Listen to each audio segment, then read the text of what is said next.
Yes, that's right. The former England Rugby League international, Rob Burrow, died at the age of 41 after battling motor neurone disease for 5 years. He was one of the sport's most successful players of all time. Well, this is an awful condition for anyone who suffers with it, and his family say he will continue to inspire us all every day. He raised millions of pounds for Motor Neurone Disease. And in a personally signed message on social media, the Prince of Wales paid tribute to Rob, describing him as a legend who had a huge heart.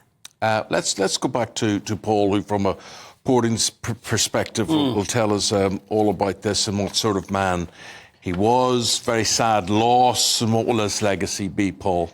Oh, huge. As a rugby player, because people forget, I say forget, I don't want to say forget, but what an amazing athlete he was. Everybody knows about the illness and what's happened afterwards. And Kevin Sinfield, his great friend who has run marathons and raised loads of money for him. And you remember carrying Rob over the line. That was at the Leeds Marathon last year. But as a rugby player himself, I don't know whether you know that he was only 5'4". He was a real pocket rocket. I mean, we talk about Doddy Weir, who also suffered from MND. I mean, he was a huge man, whereas you've got Rob, who was just 5'4", and for the size of him to actually play in Rugby League, but it was his speed. Yeah, that was his asset, really. It made him nippy. Incredibly quick.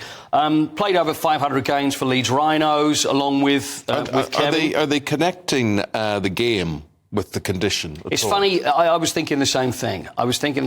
It's not like there's a huge amount when it comes to MND, when it comes to rugby. There's been this situation with Alzheimer's, which has been linked to other brain diseases, which is, I'm no doctor, I'm not going to be able to tell you this, no, but when it comes to football, heading the ball in soccer, there's a big theory that the two are connected. It wouldn't be a surprise, would it? If you think, and also when we get to players nowadays, especially when they playing rugby and also rugby union and rugby league, compared to as it was before, it's so much more physical. You have to be, it's so much harder. They're so much fitter, and they're being hit harder and quicker and more constantly as well. So, I don't know what the situation is when it comes to MND compared to the actual game, whether that is a link, but it wouldn't surprise you. But eight Super League championships, 2 Challenge Cups, and it was 2001 from 2017 he had his actual career.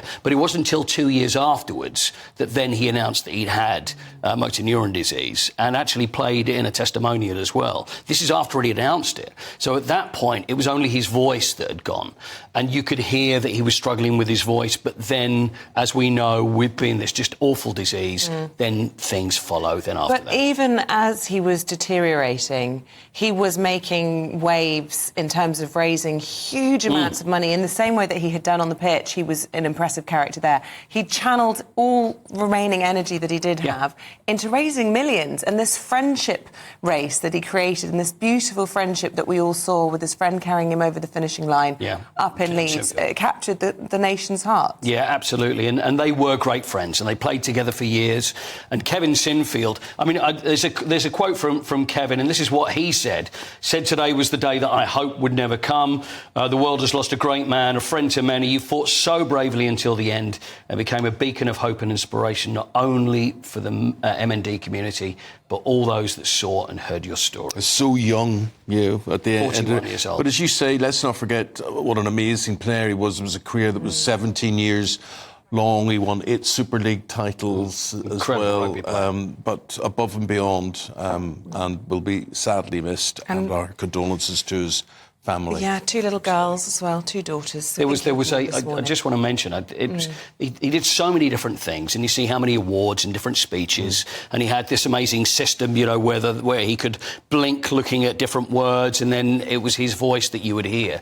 And he did a bedtime story for CBeebies, which was one of the things that I saw yesterday, which of everything that I've seen and everything that I've read about and everything that I've seen of him over the years, that was the one that I found more poignant than anything else, because he had children himself, he had young kids, and he did a bedtime story, and he said a few words beforehand, and he said, that people say that I've been brave, what I've had to go through. Stop. And for children, you know, here's a story about being brave and how important it was, you know, just seeing that, and anybody with children, and then for any father to see, and it just really brought a lump to the throat. And it's amazing that it's something like that, of everything that I've seen, that was the one that affected me the most. I'm sure his daughters are being really brave as well. Absolutely. Thanks, Paul. Thanks. We'll talk more sport in 10 minutes' time, and we'll talk more about Rob Burrows throughout the programme this morning. Thank you. Your tributes, memories, legacy for MND. If you're suffering from it, you know someone is suffering from it,